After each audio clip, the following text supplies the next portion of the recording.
Bienvenidos amigos televidentes a Pulso Político, soy Carlos Rabascal y en este domingo 9 de junio vamos a debatir en esta mesa de Pulso Político sobre la reforma a la ley minera, pero más allá del debate, del análisis que se debe hacer sobre la reforma a la ley minera, también tenemos que partir del análisis y de la concientización.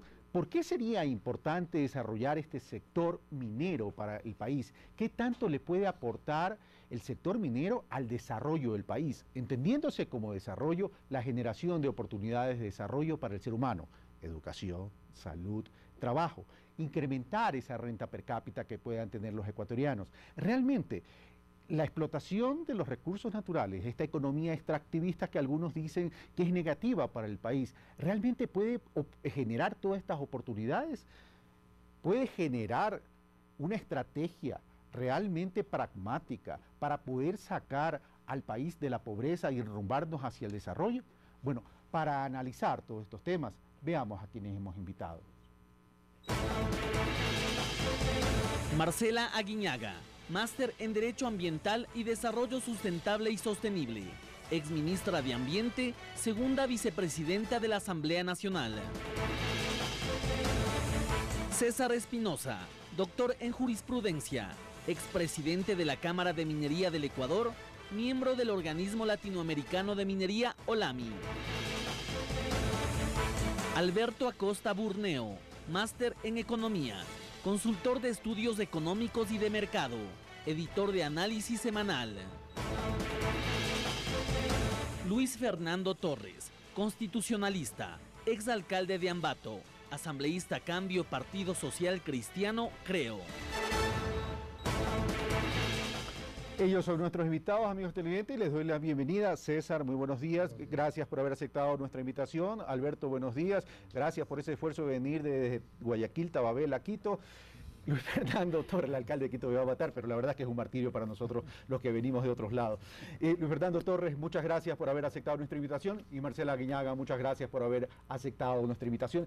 Entramos de inmediato a analizar entonces el sector minero, la necesidad de desarrollarlo, los beneficios o los pros y los contras del sector minero, y luego entramos entonces a la reforma a la ley minera. Veamos lo que nos dijo Santiago González, exministro de Minas de Chile, donde se ha desarrollado el sector minero. Para muchos no son comparables la realidad chilena y la ecuatoriana, por cuanto algunos dicen que el sector minero de Chile se ha desarrollado fundamentalmente en el desierto. Pues veamos lo que nos dice Santiago González, exministro de Minas de Chile.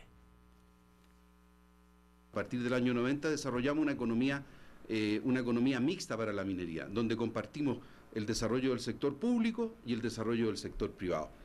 Y eso generó un impacto económico en el país que nos ha permitido, ¿no es cierto?, avanzar en forma muy grande en el desarrollo económico de Chile. Eso nos permitió, entre otras cosas, reducir la pobreza de un 34% a un 12%. Que para un país de América Latina es un elemento tremendamente importante. Eso nos permitió, en un plazo de 20 años, con una fuerte concentración en los últimos 10 años, de tener pleno empleo en nuestro país también, con un aporte de la minería. Nos permitió también generar una recaudación producto del sector minero que financia hoy en nuestro país el 20% de la inversión pública, lo cual también es muy importante. Y nos permitió subir el ingreso per cápita de $3.500 a $18.000. Lo que se trata finalmente no es hacer minería, es disminuir la pobreza. Ese es el objetivo final que deben tener los países, ¿no es cierto?, de América Latina, como los nuestros, disminuir la pobreza. Y para disminuir la pobreza tenemos que tener recursos, no a cualquier costo, sino que en concordancia con el medio ambiente. En el tema hídrico, que es un tema muy importante para nosotros los chilenos, porque nosotros no tenemos mucha agua. Ahí también se ha avanzado desde el punto de vista técnico, y la cantidad de agua que se usa en la minería, que es otro factor importante, se ha disminuido considerablemente en los procesos metalúrgicos por el avance de la tecnología. Yo creo que la institucionalidad medioambiental es muy importante. Nosotros ahora en Chile, por ejemplo, una de las modernizaciones que hemos hecho en ese aspecto es que hemos creado los tribunales medioambientales. ¿Por qué? Porque el país se dio cuenta que los tribunales ordinarios no tenían la capacidad para fallar, ni el conocimiento para fallar en temas medioambientales. Entonces ahora tenemos tribunales medioambientales con jueces especialistas en temas medioambientales que tienen la capacidad. Tenemos la Superintendencia de Medio Ambiente, que es un organismo que regula, controla y supervisa, ¿no es cierto?, que los... Gracias a Santiago González, exministro de Minas de Chile, quien nos ha comentado, compartido cuál es la experiencia chilena en términos prácticos y en resultados, sobre todo tangibles, en el desarrollo del sector minero. ¿Es conveniente el desarrollo minero para el Ecuador? Es la primera pregunta que voy a plantear. Antes hago una aclaración. Carlos Pérez de Ecuarunari estuvo invitado a este programa, él se excusó, vamos a tener una opinión de un directo de él en el programa, pero lamentablemente se excusó en participar en este panel por cuestiones de agenda, ya que tenía que estar en Cuenca. César Espinosa tiene otro criterio, pero bueno, le pregunto a César Espinosa. César Espinosa, claro, si le pregunto al representante de la Organización Latinoamericana de Minas si se debe desarrollar el sector minero, me va a decir que sí. Le voy a preguntar, por tanto, otra cosa. La reforma a la ley de minería que ha planteado el Ejecutivo es tremendamente profunda como para asegurar todo esto lo que ha dicho el exministro de Minas. Bien, primero, muchísimas gracias por la invitación, Carlos. Me parece que nos quedamos un poquito cortos, la verdad. Yo creo que era importante hacer una reforma a la ley. La ley no había venido dando los resultados que previmos al principio. Teníamos que hacer cambios. Creo que el gobierno nacional ha hecho un esfuerzo importante en determinar qué cambios habían que hacer y a mi criterio nos quedamos cortos. Quedó mucha tinta en el tintero todavía para el tema de la reforma. Creo que había que fortalecer la seguridad jurídica para la inversión extranjera en minería. Creo además que la creación de la mediana minería, siendo un paso importante, se quedó muy corta en cuanto a al tonelaje de procesamiento. Una mediana minería de 1000 toneladas día no existe en el mundo. En Perú la minería artesanal llega a 1000 toneladas día. Entonces creía que era importante profundizar un poquito más en ello. Creo que había que revisar el tema del contrato de explotación. Me parece que no tiene asidero el mantener un contrato luego de que hay una concesión que nos permite realizar todas las fases de la actividad minera. He oído comentarios contra el haber disminuido el número de permisos. No es cierto. Los que estamos viviendo día a día el tema minero, les podemos decir que no es verdad. Ok, nos vamos a quedar ahí, César, para que no vote toda la carta en la primera intervención, eso, porque esto dura 1 hora. Marcela Guinaga, César Espinosa, representante minero, dice, sí, agradecemos la reforma, pero se quedaron cortos. Bueno, primero yo quiero decir y mencionar que me sumo a las palabras que ha dicho Santiago, el exministro... Santiago González. Santiago González, el exministro de Minas, que tuve el honor de conocer... y decir que justamente el tema minero debe servir para reducir eso, para reducir la pobreza, para combatir las principales fuentes de contaminación que tiene nuestro país, como entre esas son la falta de alcantarillado, agua potable, el manejo de la basura y también para combatir esos grandes problemas que tienen los sectores en territorios, que es decir, no tienen alternativas productivas. Por lo tanto, yo sí creo, mencionarle, Carlos, quizás la ley minera le faltó también el hecho de madurar como tal. Para ponerle un ejemplo, cuando se emitió la ley minera, el Ministerio del Ambiente del Ecuador no tenía competencias en actividad minera en temática ambiental, la tenía el propio Ministerio Sectorial. Lo que quiero decir es que el proceso ha sido un proceso de aprendizaje complejo para el Ecuador, para todos, para inversionistas, para el Estado, para las propias autoridades. Pero en todo caso sí le apuesto a que esta reforma minera lo que consiga es eso, ¿no? La eficiencia en los procesos administrativos, el beneficio de la sociedad en los territorios y por último que haya una recaudación justa por parte del Estado. Eso es lo que yo creo que aspiramos con la reforma. Ok, vamos a donde Luis Fernando Torres, que es el otro asambleísta de la oposición. Luis Fernando Torres, ¿el desarrollo del sector minero es conveniente para el Ecuador? Punto 1 y punto 2, ¿la reforma como está planteada satisface al movimiento Creo Madera de Guerrero? Cambio. Bueno, cambio. El movimiento suyo de Ambato. Así es. La reforma no debió haber llegado con el carácter económico y urgente. Si uno analiza la exposición de motivos, no va a encontrar ninguna justificación para que se haya enviado con ese carácter por parte del presidente de la República. Yo tengo varios reparos a la ley. Inclusive me pregunto yo, ¿esta reforma legal va a servir para atraer nueva inversión o se limita a resolver los problemas que ya existen, especialmente en el ámbito de la gran minería?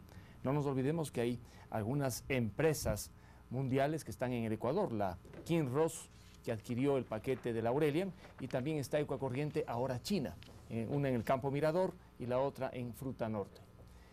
¿Qué pasa allí? ¿Hay problemas o todo está marchando sobre ruedas? Parece que hay problemas. y la ley lo que quiere es solucionar esos inconvenientes, y por eso yo tengo algunas observaciones especialmente en cuanto a la forma como se quiere en esta ley cubrir el tema de que si alguien tiene acciones, participaciones de un 25 hasta un 25% en paraísos fiscales, no le pasa nada.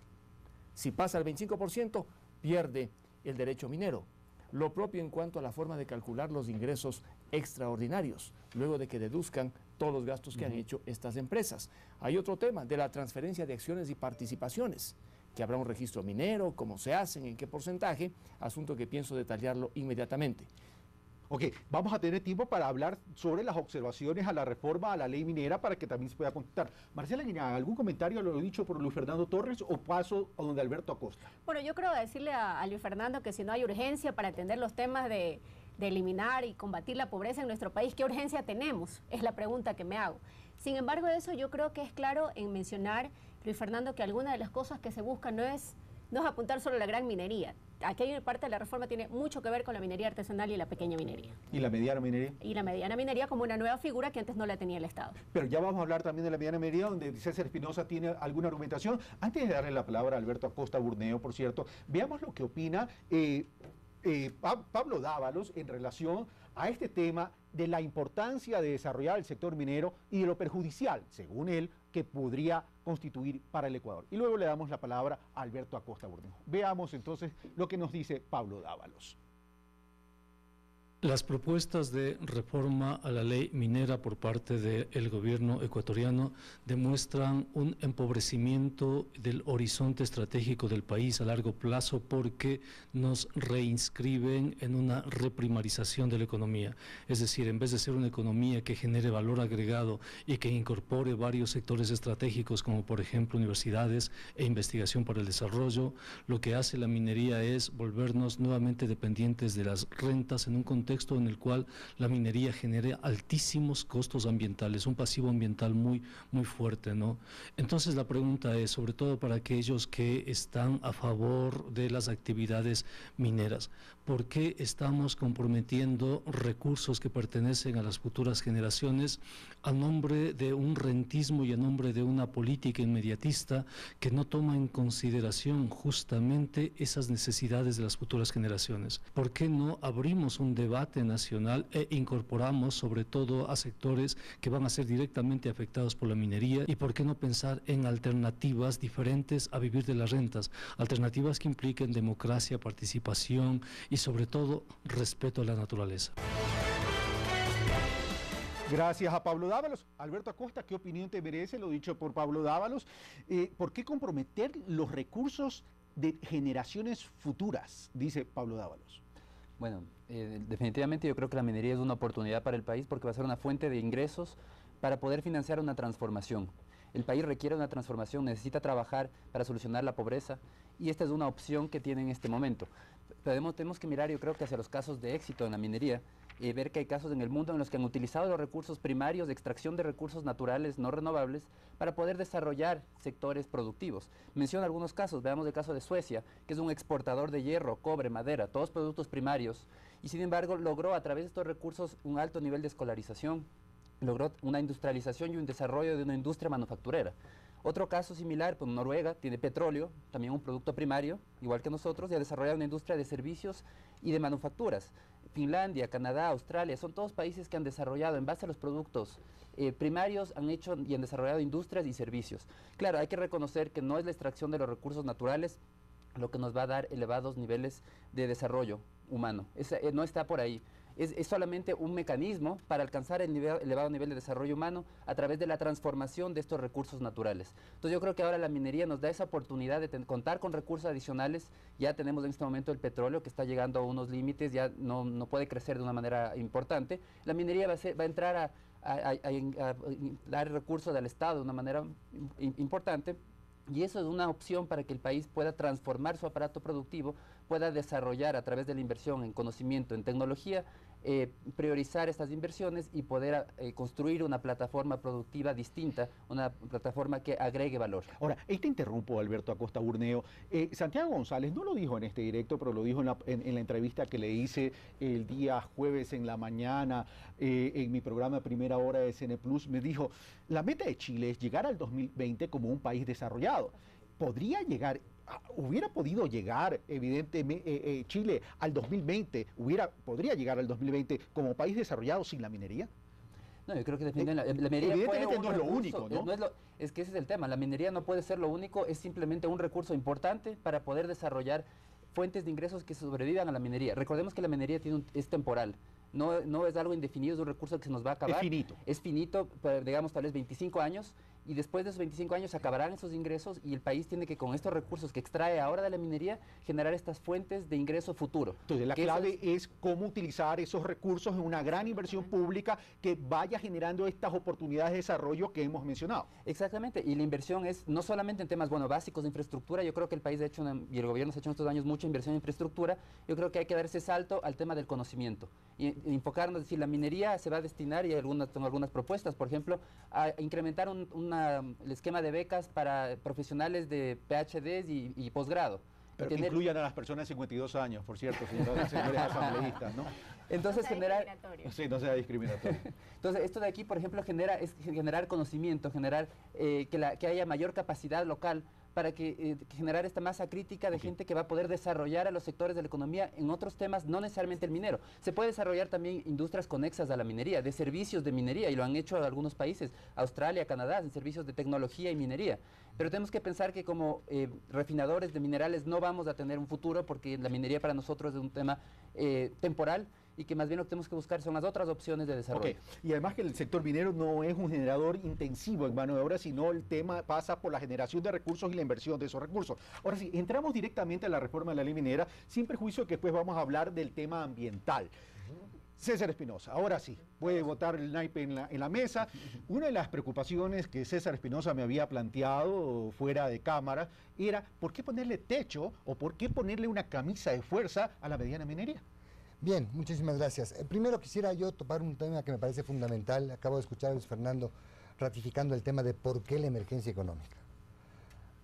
En un país donde, sin temor a equivocarme mucho, me puedo equivocar un poquito, pero yo creo que estamos perdiendo alrededor de 30 millones de dólares semanales. Se eluye en la producción de oro ilegal e informal en este país. Si perder ese valor no es de emergencia económica, ¿qué es de emergencia económica? Yo en eso sí... Ahora, una precisión ahí, para que las cifras no queden en el aire. ¿En qué nos sustentamos para decir 30 millones de dólares semanales? Nos sustentamos en el hecho de que en el país se pierden, se esfuman aproximadamente 60 kilos de oro semanales. Se pierden, no se sabe dónde están. ¿Y por qué no saben dónde están? Porque no hay un mecanismo legal que permita ponerles... Pero eso es una presunción, porque si yo supiera que esa es la cantidad de kilos, ya no estarían perdidos. Vea, ¿por qué sabemos que es la cantidad de kilos? Porque sabemos cuánto... Yo soy un hombre que me conozco este país a pie. Ya. O sea, me conozco de dónde hablo. Y he estado hace poco tiempo en minas ilegales y yo sé cuál es la ley de mineral que están explotando, 30, 40 gramos por tonelada. Sé cuántas toneladas procesan, es cuestión de calcular. Hace poco estuve de viaje en Colombia y conocí una refinería cerca de Medellín que asegura procesar el 80% de oro ecuatoriano. Oro que no tenemos registros, oro que no tenemos una contabilidad de lo que está pasando, porque la ley no le permitió a la Agencia de Regulación Minera generar, por ejemplo, juicios coactivos para poder recuperar y poner en orden las cosas. Eso en cuanto al tema de la urgencia económica, que ya Luis Fernando le daría la palabra para que tenga oportunidad de replicar a lo dicho por César Espinosa. Vamos al tema de la mediana minería, que era la pregunta específica. Perfecto. Yo creo que creamos una mediana minería, era importante. El salto de la pequeña a la gran minería era demasiado grande. Pero creamos una mediana minería a medias. Bien está para mediano, ¿no es cierto? Mediana a medias. A medias. ¿Por qué a medias? Porque es una minería que le están bloqueando en 1000 toneladas día de procesamiento de minerales. O sea, tiene ese techo.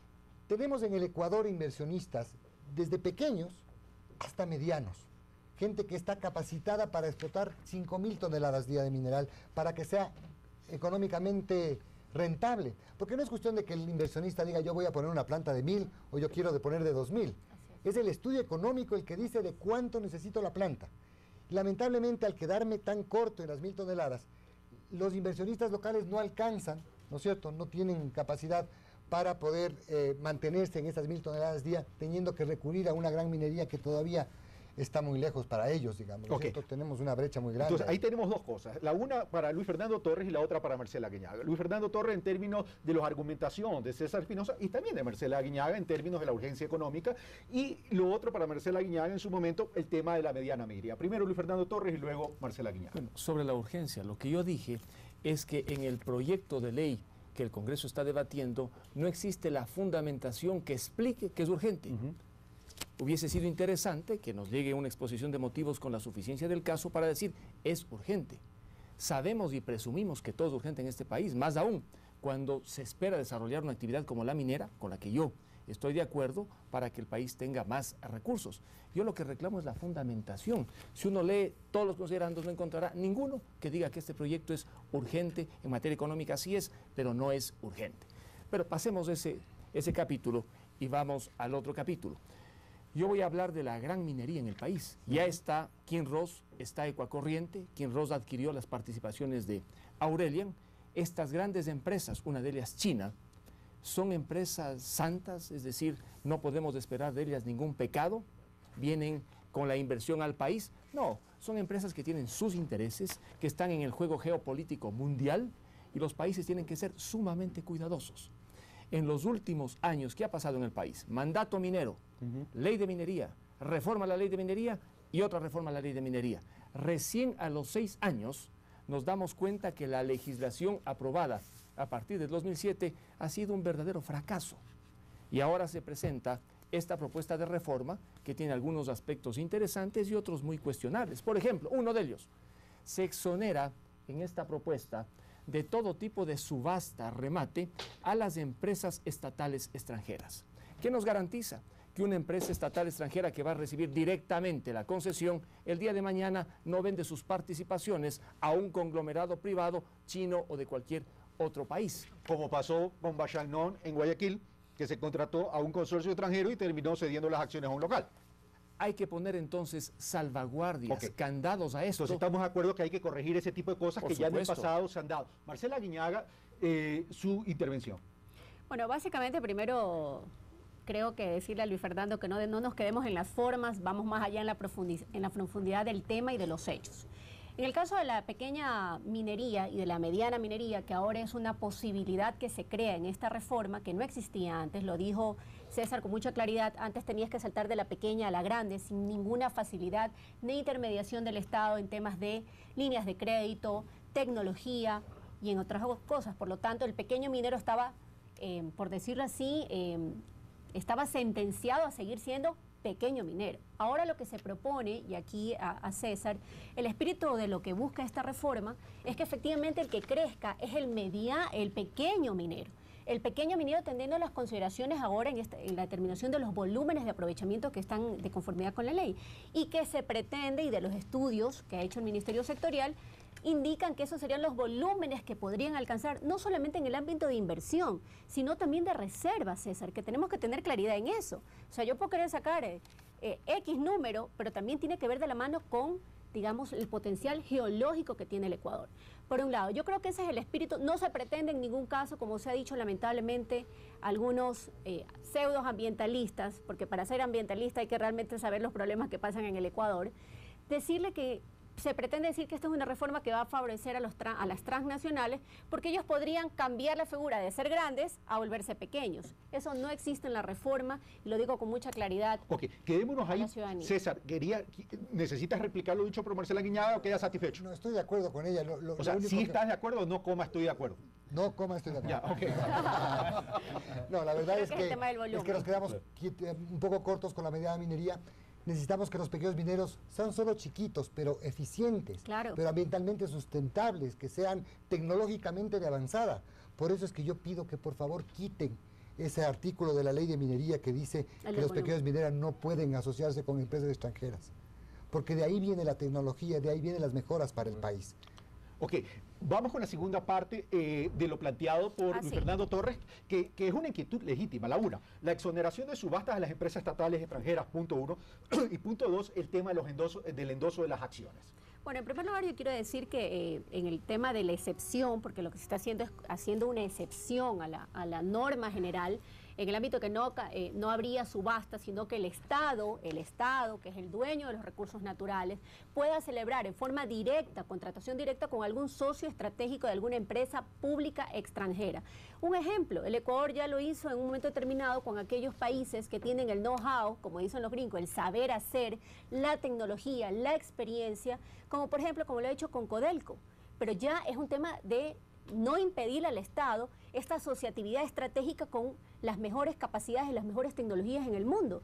Decir que, digamos, en el ámbito del capital accionario, la transferencia, bueno, se está diciendo en primer lugar que la transferencia va a tener que pagar el que transfiera más allá del 50% del capital accionario, va a tener que pagar un valor del 1% por la transacción. Eso es una cosa. Pero más allá del valor del impuesto por la transacción o como querramos llamarlo, el tema es que el nuevo actor que entre sea calificado por el Estado. No, pero un momento. Es que el nuevo actor hasta ahora, ejemplo, el caso de Mirador, EXA, se vendió el capital accionario y solamente lo registró el Estado. Y punto. Se vendió de canadienses a chinos, porque no había ninguna restricción legal que impida que eso suceda. Actualmente no solamente que con esta reforma va a tener que pagar un impuesto, sino que por otro lado, primero es un tema de caducidad, y por otro lado también creo que es muy importante mencionar que lo que busca el Estado y los permisos y las obligaciones se transfieren completamente a la persona jurídica. Que se mantiene. Gracias, señora ministra. Perdón, señora ministra, señora asambleísta, señora segunda vicepresidenta de la Asamblea. Punto de orden sobre el tema para ir Luis Fernando Torres y Alberto Acosta. Un punto chiquitito. Mira, lo que está tratando de hacer la reforma no es dar una liberalidad a todo el mundo y que las empresas extranjeras. El Estado ya lo podía hacer. En la ley estaba contemplado, pero lo podía hacer solamente a través de la Empresa Nacional Minera. La Empresa Nacional Minera pedía las áreas directamente y ellos negociaban con las empresas extranjeras. Lo que está tratando de hacer con la reforma, supongo yo, es que es el Ministerio Sectorial el que realice ya está bien el punto de orden por tema de tiempo. Luis Fernando Torres y Alberto Acosta. Mira, hay una serie de excepciones que se están estableciendo en la ley, y una ley que establece excepciones no es una buena ley. En el caso que ha explicado Marcela, por ejemplo, una excepción al régimen normal de que no haya subastas. En el tema de las transferencias, la excepción si se negocia hasta el 50% de las participaciones o acciones. En el caso de los paraísos fiscales, si hasta el 25% uno tiene participaciones en paraísos fiscales, no le pasa absolutamente nada, solo si supera el 25%. ¿Para qué esas excepciones? Recordemos que la venta de participaciones de Aurelian aquí en Ross bordeó en la Bolsa de Nueva York los 920, 930 millones de dólares. ¿Cuánto declaró Aurelian por concepto de gastos? ¿Y cuánto recibió el Ecuador? Nada, porque ese tiempo pues no había este registro que hoy se quiere establecer. Por eso casualmente, por eso es importante las regulaciones de ahora. Pero esto ya no corrige el pasado. No, eso es evidente. De ninguna manera. No podemos vivir con tortícolas mirando el pasado, más bien tenemos que corregirlo. Alberto Acosta, ¿querías opinar sobre este tema? Sí, sobre el tema de la excepción para las empresas públicas. Yo creo que es un sector de inversiones muy grandes, y que si es que estas empresas públicas, por ejemplo Codelco, están competitivas, ¿cuál es el miedo a que compita con las empresas privadas? Yo creo que el tema tiene que ser muy transparente. Aquí la base es la transparencia y que tengamos seguridad de que quien va a estar manejando al mando de estas grandes inversiones son empresas que están en capacidad de hacerlo y que además nos hicieron las mejores propuestas, porque el que sea pública no implica que va a ser la mejor propuesta. Puede haber empresas privadas que hacen mejores propuestas para el país, y tenemos un historial de casos en el cual el país ha escogido a socios estratégicos y que no nos ha ido muy bien. Coca-Cola Sinclair con Argentina, tenemos la refinería del Pacífico con Venezuela, todavía no conseguimos el financiamiento. Entonces, el coger estos socios estratégicos a dedo no siempre es una garantía de que las cosas van a salir bien. Gracias, Alberto Acosta. Vamos a hacer una primera pausa y seguimos con este programa tremendamente interesante, porque si bien para algunos el sector minero constituye un riesgo para el medio ambiente, para otros constituye la oportunidad para ir rumbo hacia el desarrollo. El problema no es explotar las minas, el tema es hacerlo bien y que esos recursos sirvan para la inversión social y que también dinamice la economía ecuatoriana. No es que el gobierno necesita plata, el Ecuador necesita recursos para ir hacia el desarrollo. Venimos luego de la pausa.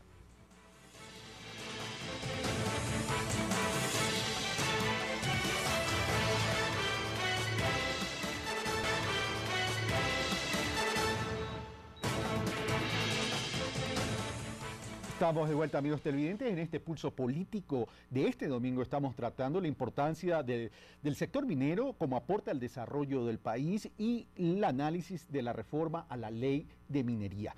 Comienzo por César Espinosa, ya que los últimos intervinientes en el primer bloque fueron tus contertulios de la derecha, no por su ubicación ideológica, creo. Pero no, pero es que estoy así. Era para ver si estaban atentos. Pero vamos, César. A ver, ¿qué tan factible es desarrollar una mega minería en el Ecuador? Porque de esto depende no solo de la decisión, no solo de intención, no solo de verbalizar, sino que depende que lleguen los capitales, depende que lleguen las inversiones. Tú tienes un criterio en relación al tema de los contratos que podría ahuyentar o no hacer factible la instrumentación de esta inversión para poder instrumentar este esfuerzo que es la reforma a la ley minera. De acuerdo, sí. Decía yo que los contratos mineros no les encuentro razón. La verdad es que no encuentro para qué sirven. Tuve la suerte de ser designado en algún momento como jefe del equipo de negociador del Estado de estos contratos mineros justamente, y conforme fui avanzando me di cuenta que no le veo motivo o razón al contrato. ¿Por qué? Porque la concesión minera ya nos da el derecho a explotar, ¿no es cierto? Y nos deja en una tela de duda qué pasa si es que no llego a firmar un contrato, cuando la participación del Estado está clarísimamente determinada en la Constitución. El artículo 408 determina que el Estado no puede participar en menor cantidad que los beneficios que la empresa que está explotando el recurso. Es decir, lo menos que nos puede pasar, lo peor que nos puede pasar es 50-50. Así es. ¿No es cierto? Lo que tengo que negociar con la empresa es cuánto es lo que el Estado quiere llevar de este proceso. 50 es el mínimo, de ahí para arriba negociemos. Nos ponemos de acuerdo en eso. ¿Para qué sirve el contrato? Si ya la concesión minera me da el derecho a explotar. Lo que hace el contrato, lamentablemente, es ahuyentar la inversión porque hay un riesgo de haber invertido en exploración y que mañana no pueda firmar el contrato. Okay. Tú hablabas de Kinross. Pues Kinross todavía no puede firmar el contrato. Estamos 2 años y pico de esta negociación y no llegamos a firmar el contrato. Yo creo que mucho por culpa de Kinross, la verdad. Pero al final de cuentas el resultado es el mismo. No hay contrato y por tanto no podemos arrancar explotación. Alberto Acosta, ¿qué opinas sobre lo dicho por César Espinosa, que estamos hablando ahora ya de la factibilidad real sobre las inversiones? Sí, bueno, para que una de estas inversiones se realicen se necesita condiciones atractivas. Recordemos que las empresas internacionales mineras compiten y entre proyectos compiten en base al rendimiento. El caso de Kinross puntualmente, las autoridades de Kinross mencionaron que las condiciones en el país son restrictivas, no llegaron a un acuerdo, hay algunos puntos en los que están en discrepancia y priorizaron una inversión en una otra mina que también tienen de oro en Mauritania. Entonces vemos que las opciones, estamos en un mercado global, las empresas mineras son globales y van a decidir en dónde invertir en base a las condiciones que existan en cada país. Esto significa que tenemos que dar condiciones atractivas, garantizar un beneficio para el Estado, pero tampoco ser tan estrictos como para quitar todo el atractivo para la inversión minera. En esto también el país tiene un tema que le pesa en contra, que es una reputación bastante negativa, como país riesgoso, como país que inclusive el Fraser Institute califica a los países qué tan amigables son en relación a la minería. Ecuador está último entre los últimos países en América Latina, solamente sobre Bolivia y Venezuela. Entonces vemos que el Ecuador se ha ganado una reputación que además complica esta posibilidad de inversión. Ahora, la pregunta es, ¿eso es parte del pasado o con todo lo que está haciendo el Ecuador en este momento se puede virar la curva? Es parte del presente. Yo creo que lo que tenemos que tratar es que no sea parte del futuro y eso es lo que hay que trabajar, poniendo reglas claras que sean beneficiosas para el Estado, lógicamente, y también para los inversionistas, para que puedan venir, y ahí entra todo el tema de la seguridad jurídica. ¿Cómo garantizamos que de aquí a 6 meses o a 1 año no hagamos una nueva reforma porque queremos poner un impuesto adicional, una regalía adicional, y cambiamos las condiciones para esas empresas? Ok, voy a donde Luis Fernando Torres y luego donde la ministra, porque parece que esta tanda es una tempestad para la señora asambleísta, perdón. Vamos con Luis Fernando Torres. Bueno, creo que en buena parte este proyecto está hecho a la medida de Kinross a fin de que se pueda formalizar el contrato. Antes del 2007 ya se concesionó ese campo, luego vino la negociación de las participaciones de Aurelian Kinross en este gobierno y claro, no se ha podido firmar el contrato tal como señala César. Una vez aprobada esta ley, ¿firmaré el contrato? Ojalá. ¿Y si no firmo el contrato? ¿Qué pasa? ¿Se revierte? ¿Se declara no la caducidad? Sí, la caducidad de la concesión se revierte y un proceso que comenzó hace mucho tiempo quedaría prácticamente en cero. Por eso yo insisto que esta ley tiene que ser en lo legislativo y jurídico muy bien pensada, porque estamos frente a un problema que tiene el país entre manos. Kinross está en el campo Fruta del Norte, que tiene 13.000 millones de onzas de oro, según las estimaciones. ¿Y qué va a pasar con Ecuador? ¿Qué tal si se va para Mauritania, como muy bien indica Alberto?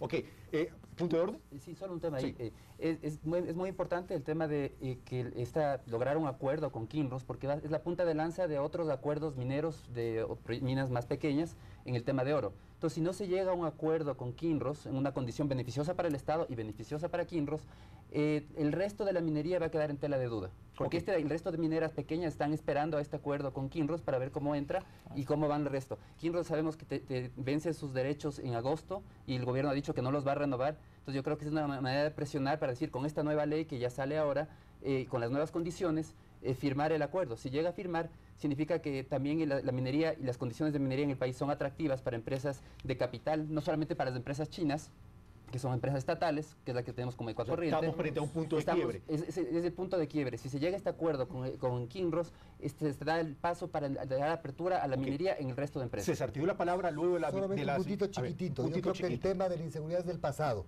Yo ya pasé eso. ¿Sabes dónde la inseguridad se dio? Cuando dieron un famoso mandato minero que destruyó la minería. Aclarado ese tema, de acuerdo a criterio de César Espinosa, por cierto, vamos donde Marcela Guiñaga. Yo voy a arreglar un poco las ideas porque veo que la embestida está un poco fuerte. Sin embargo, eso primero decirle a César, sí creo que es necesario un contrato. Un ejemplo de ello fue la negociación que se hizo con EXA. Entre esos se fundamentó toda una cláusula de garantías, que es un fondo que se va, digamos, alimentando de la propia inversión para, por ejemplo, ¿qué cosas? Pasivos ambientales o daños o compensaciones en el futuro. Yo sí creo que el contrato no le hace daño a la negociación, creo que es complejo, no digo que es fácil. Los procesos de negociación, digamos, yo fui parte también del grupo negociador en el caso de EXA, desde la lógica ambiental, ¿no? En ese momento. Sin embargo, creo que jurídicamente no, digamos, no es que no es necesario. Por otro lado, creo que, digamos, Luis Fernando, con todo respeto, yo no creo que esta reforma está destinada única y exclusivamente para Kinross. Una parte de la reforma. Creo que no se dice con claridad que una de las cosas que se busca primero es el impulso de la pequeña minería. Dos, se regula a aquellos artesanos mineros que están en concesiones mineras desde hace mucho tiempo atrás y que no han podido legalizar su situación porque el mandato minero no nos los permitió. Así que yo creo que hay que decir con mucha claridad que lo que busca justamente esta reforma es impulsar algunas cosas y eliminar algunos actos administrativos, que en ese entonces aquellos representantes que teníamos no entendían la lógica de la dinámica del negocio minero, que eso es muy importante. Tampoco no podemos decir que las empresas no puedan negociar sus acciones en la bolsa, porque eso es parte del mecanismo, cómo juega y cómo se maneja el desarrollo minero en el mundo, no en el Ecuador. Creo que coincido con Alberto en el sentido de que la seguridad jurídica es importante. Entendemos que eso es parte del análisis que ha hecho el sector, en este caso la función ejecutiva, a fin de determinar que se impulse crear una gran institucionalidad jurídica. La más rápido posible. ¿Respondió ante la tempestad? Creo. Okay. Creo, bueno, no sé si están satisfechos. Gustavo, vamos a poner el directo de Ramiro Aguilar para salir ya de este tema del debate de la reforma y entrar luego a otros temas. ¿Me escuchas, Gustavo? Ok, vamos entonces con Ramiro Aguilar. No es que promulgada la ley van a venir los inversionistas mineros desesperados a invertir en el Ecuador. Los propios funcionarios del ministerio han dicho que la exploración minera toma años y que una vez que tengamos las exploraciones terminadas, vendrán las explotaciones. Y otra cosa que es interesante, la ley es buena, es la regularización de la pequeña minería y de la minería artesanal. De tal forma que creo que este gran combate conceptual ideológico en este momento no es en torno a si la reforma es buena o es mala. La reforma es buena, es en torno a si se debe o no se debe crear un paréntesis y dentro de ese paréntesis de entregar a dedo las concesiones mineras del Estado. Voy de nuevo de Marcela Guiñaga para luego ir donde los otros contertulios. Entregar a dedo las concesiones mineras. Inquietud de Ramiro Aguilar. Bueno, en ningún caso. Eso no es lo que busca. Específicamente el artículo que vuelvo a insistir genera esta excepción en la subasta. Es a la decisión del Estado como propietario, como dueño de todos los recursos naturales, en un momento determinado a celebrar contratos en forma directa con empresas públicas, determinar lo conveniente en temas de socios estratégicos para la explotación de esas minerías. Yo creo que, y vale mencionar lo que Ramiro Aguilar votó en forma unánime por el primer informe para debate, él reconoce que la ley es bastante favorable y por lo tanto, insisto, esta no es una ley que busca favorecer los intereses de los transnacionales, todo lo contrario, los señores de Kinross deciden irse del Ecuador, ellos podrán vender sus acciones, pagarán, cuando esta ley sea aprobada, pagarán el 1% del valor de la transacción, ahora sí, ya no como pasaba anteriormente, y lo que va a suceder es que se va a transferir ese título o concesión minera a quien corresponda. Luis Fernando Torres, al respecto del comentario de Ramiro Aguilar y de la señora asambleísta. Bueno, es que la reforma dice que la excepción corre para empresas estatales extranjeras o sus subsidiarias, compañías de economía mixta o consorcios en las que éstas tengan participación mayoritaria. Esa es la preocupación.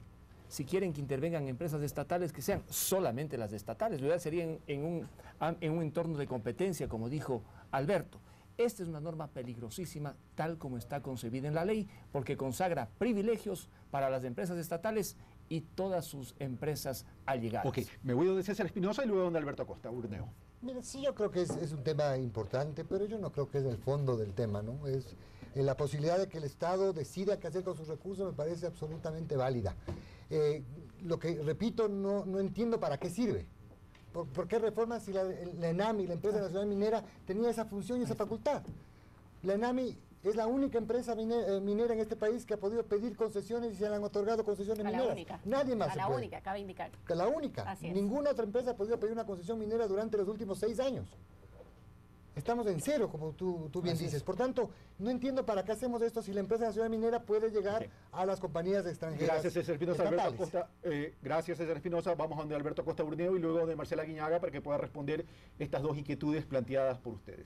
Yo creo que lo más importante en este momento de la discusión en la Asamblea, que se transforme la normativa para el sector en una normativa competitiva, que entienda la dinámica de la minería a nivel internacional, que no quiera decir nosotros vamos a poner las reglas de cómo funciona la minería, de cómo, por ejemplo, el tema de transferencia de acciones, hay un tema de exploración que la hacen ciertas compañías, después de explotación la hacen otras, y hay que entender que así funciona, es con capitales, y que las reglas en el país tienen que estar acorde a eso, buscando siempre el mayor beneficio para el Estado dentro de las condiciones de la minería a nivel mundial. Ok, vamos entonces para ir terminando estos temas. Ingresos extraordinarios, señora asambleísta, siempre tengo la punta de la lengua ministra, señora asambleísta. ¿Será que está actuando en la Asamblea como ministra y no como asambleísta? No, en lo absoluto. En lo absoluto. Bueno, vamos a la siguiente inquietud. Ingresos extraordinarios. Aquí el movimiento, creo, y básicamente Mae Montaño ha sido crítica en este sentido, no tanto al tema del ingreso extraordinario per se. No la reforma tributaria como tal. Sí, correcto. Pero vamos a lo siguiente. ¿Por qué la parte de ese ingreso extraordinario? A ver, le voy a poner el siguiente ejemplo. Claro. Se dice, el ingreso extraordinario lo va a tener que pagar el impuesto sobre el ingreso una vez que se recupere la inversión. Pero aquí yo quiero plantear lo siguiente. A ver, si yo fuera un inversionista en una mina, yo hago mi proyección en N tiempo, sobre un precio base. Calculo que sobre ese precio base voy a recuperar mi inversión. Por tanto, esa planificación financiera, ese modelo de gestión, ese business plan, si se quiere, o plan financiero, ya estaría determinado. ¿Por qué tengo que esperar a que la empresa recupere la inversión sobre el exceso del precio base si ellos ya tienen planificada su recuperación de inversión con ese precio? Pregunto. Bueno, básicamente la reforma está apuntada a que ese impuesto, ese único impuesto, porque los demás impuestos no han sido, digamos, disminuidos bajo ningún concepto.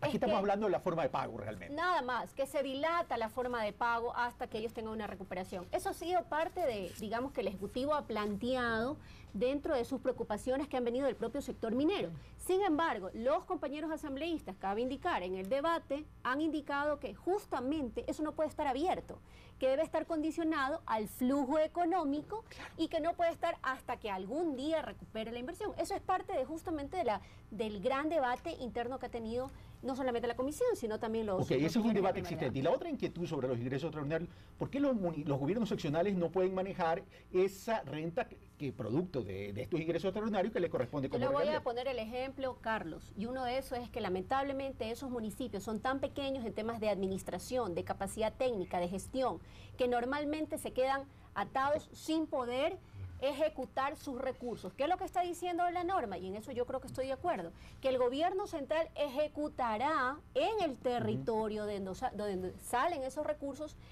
hará la inversión respecto de los ingresos que tengan por la extracción de esos minerales. Gracias, señor asambleísta. Luis Fernando Torres, al respecto. Sí, ese es un tema de debate, pero que básicamente preocupa a la minería grande. Yo estoy de acuerdo con algunos aspectos de la ley en cuanto a la minería pequeña. Por ejemplo, me agrada mucho esta norma por la cual el oro obligatoriamente va a tener que ser vendido al Banco Central. Y está bien, porque hay información, como decía César, que gran parte del oro se va por la desaparece, Luis. Por ejemplo, eso está bien.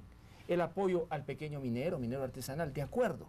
La prohibición del uso del mercurio, aunque sea a nivel declarativo, está bien, aunque no prohíben el uso del cianuro, que también utilizan pues las grandes empresas para la explotación del oro. Lo que sí me llama la atención es que los procesos de refinación, una vez que se extraigan estos recursos no renovables, no se van a hacer en el país. Se conoce que se harán en Chile o en Canadá, de tal manera que extraen y salen fuera del país para que se hagan allá, en Chile o en Canadá. Ok. Alberto Acosta. Bueno, referente a lo que menciona Luis Fernando, en el tema de refinación hay un tema de economías de escala. Entonces, en el país no existe la economía de escala como para poder refinar el doré o los concentrados que se obtienen. Eso hay que mandarlos a Estados Unidos, Chile, a otros países que ya tienen las operaciones de refinación son altamente contaminantes, valga que exactamente, y son industrias muy grandes que recogen el doré de distintas partes del mundo y hacen volumen. Entonces, por eso que esa industria no la podemos tener aquí ni deberíamos esperar tenerla. Pero lo que sí yo creo que es el reto ahora en adelante es que el control ambiental, garantizar que con esta ley que va a ser aprobada ya en los próximos días, tengamos un control ambiental eficiente. Me parece adecuado lo que se plantea en la ley de reducir las trabas, los trámites. No por más trabas ni más trámites se tiene más control. El control no está en las trabas ni en los trámites. Está en un control efectivo en que las autoridades competentes tengan la facultad y además que se realice yo creo que un apoyo estratégico con entidades de control ambiental en tema minero que ya han tenido experiencia en las mejores prácticas. Claro. Digamos Canadá, Chile, digamos que Australia, que vengan y que nos enseñen cómo hacer el control ambiental. Gracias, Alberto Acosta. César Espinosa, ¿quieres opinar o primero voy con Carlos Pérez para hablar de este tema de control ambiental casualmente? Yo quisiera solamente profundizar un poquito en el tema de los famosos Pero no me lo quieres excluir a Carlos Pérez, me imagino, ¿no? No, por nada, yo lo quiero mucho. El tema de las ganancias extraordinarias es un tema muy complicado.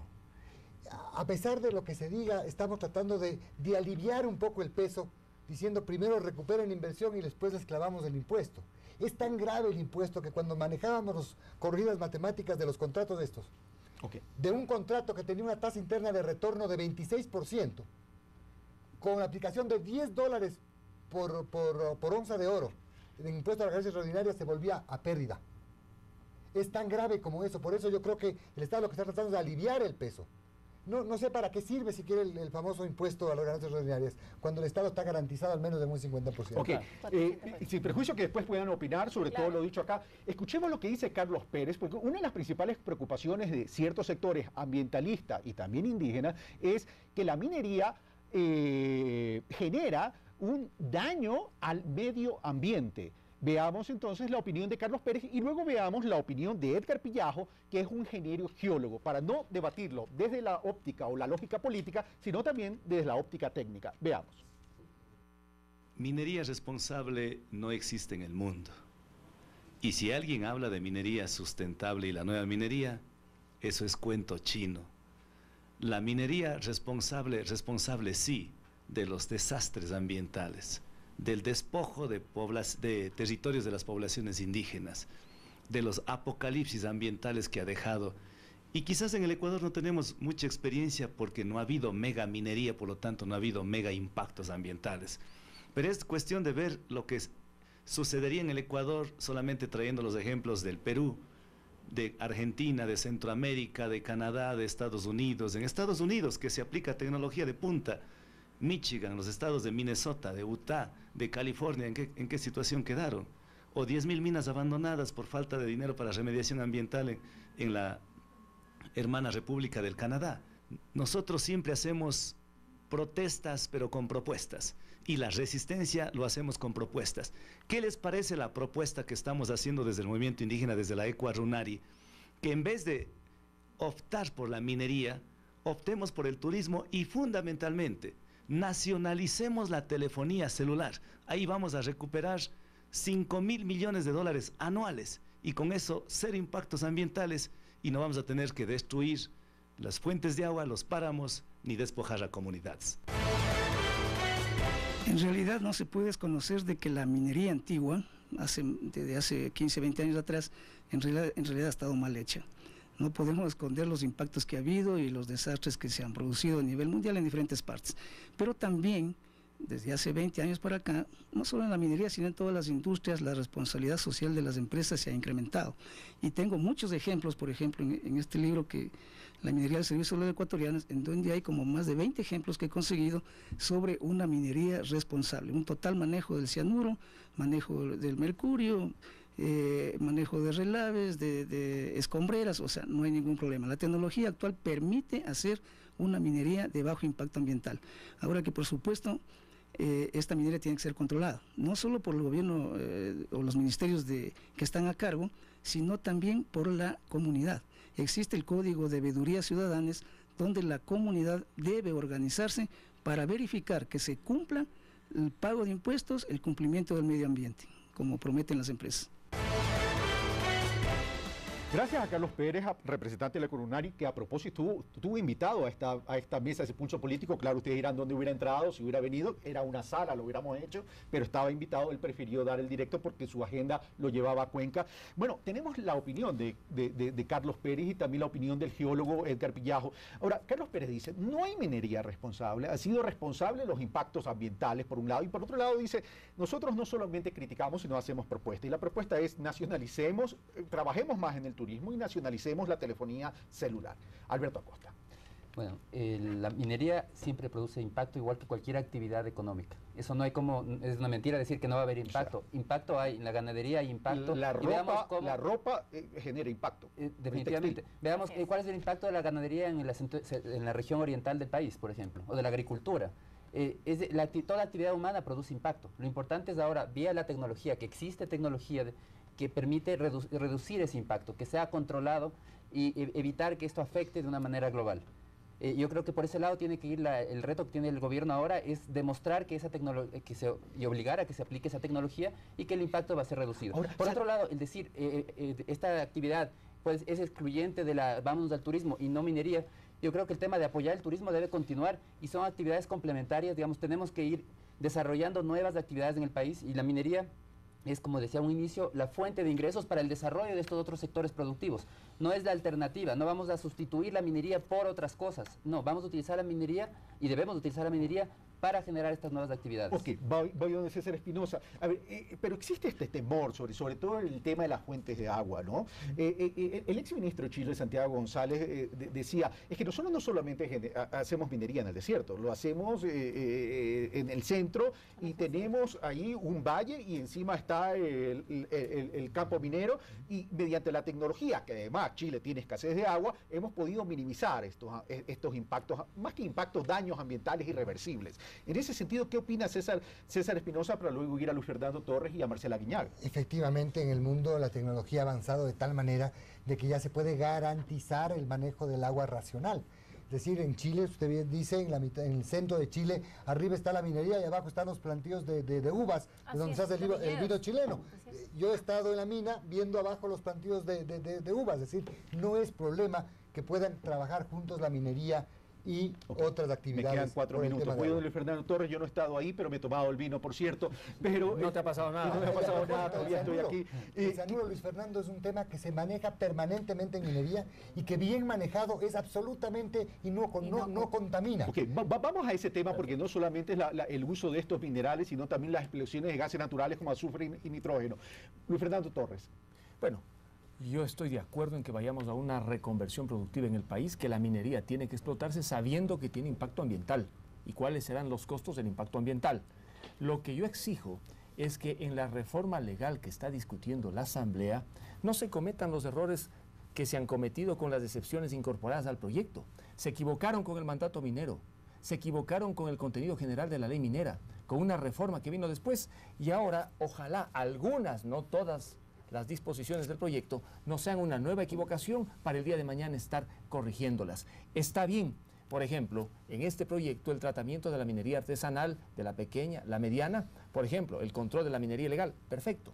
Lo que a mí me preocupa es la forma como van a utilizar esta ley las grandes mineras que ya están en el país. Me refiero a Ecuacorriente, que ya tiene contrato, y Kinross, que no tiene contrato. Pero en ese sentido, ¿qué es lo que te preocupa del manejo? ¿Cómo puedan manejar esta ley, tanto Kinross y Ecuacorriente?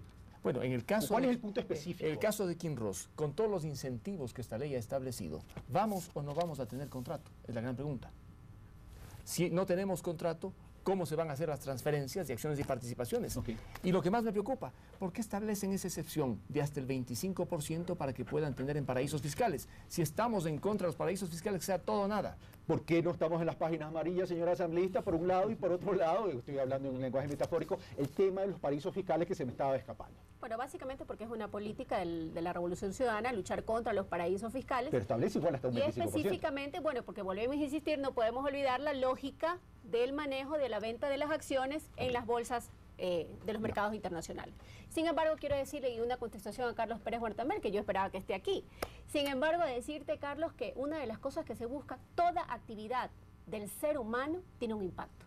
Habría que preguntarle al señor Carlos Pérez Huertamel si no usa vehículo, si no tiene reloj, si su casa es ¿de qué es? Pues porque la caliza viene de la actividad minera. Yo creo que hay que despojarnos de esos mitos que tratamos de poner, si era minería, no la minería. Coincido aquí con algunos de los panelistas, la minería tiene que ser para el desarrollo social y económico de nuestro país. Luchar contra los principales factores de contaminación, Carlos, que es la expansión de la frontera agrícola en la zona de Sucumbíos, porque nuestras comunidades todavía viven de la madera. Por otro lado, también hay que luchar radicalmente ¿en qué? En que las fuentes de agua en las zonas de Sarumi, Portobelo, Nambija están contaminadas por mercurio. Así que estamos luchando contra el uso de esa sustancia. Muchas gracias, señor asambleísta. Muchas gracias, Luis Fernando Torres. Muchas gracias, Alberto Acosta Burneo. Muchas gracias, César Espinosa, Marcela Guiñaga. Gracias a ustedes, amigos televidentes, por su sintonía. Esto fue Pulso Político para debatir la importancia del sector minero en el desarrollo del país, sus consecuencias, pero también sus beneficios, y un debate abierto, no dentro de las paredes de la Asamblea Nacional, por cierto, sino ante todo el país, sobre el proyecto de reforma a la ley minera. Como siempre, las conclusiones son de ustedes. Esto fue Pulso Político, soy Carlos Rabascal y yo los espero el próximo domingo. Un fuerte abrazo.